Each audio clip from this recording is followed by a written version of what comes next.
guys, yan po magluto si Cherry ng charchado. Tama? Charchadong isda. Isda. Anong tawag siya na isda? Basta yan yan, isda. Yan, halo-haloin na natin yung mga ricado. Hindi ako nag-halo si Madam Cherry po. Ayan guys, silakasan niya na yung apoy. Nilagay niya na yung malalaking sili. At saka, ang oras na to is ganap ng alas 11:25. Midnight dinner namin, dalawa.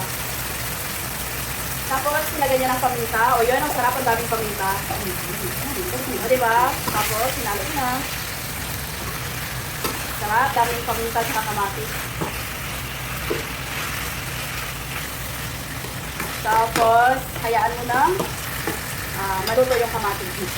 Tapos ayun guys, maging sarap, pampalasa, pampasarap. Walang ano yan guys, ano lang, kundi yan lang ang kanyang pinaka spices. Hindi masarap ang pagkain kung walang magic. Maging sarap.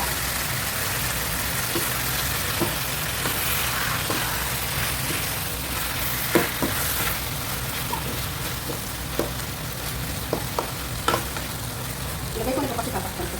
Okay. Tapos, ilalagay niya na yung pritong isda. Ayan na po. Kasi, tatakpan niya daw.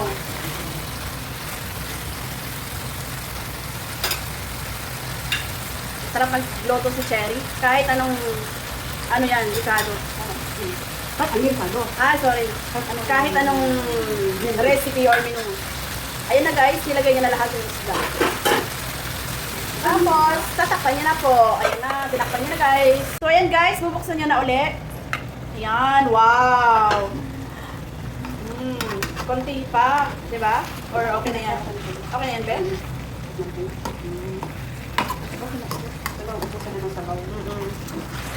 Ayan na po ang aming charchadong isda.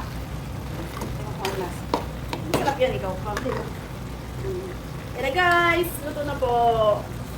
Oras na para kumain. Nakakagutom na. Ipandali. Ayan na po. Ready to eat na. Dilagyan ko rin siya ng ano.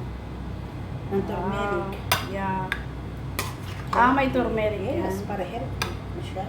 For healthy living. Yes. Wow, yan ang masarap yung may mga sauce.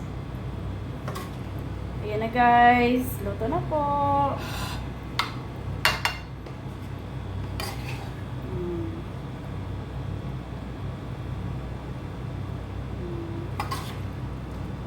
Tcharan!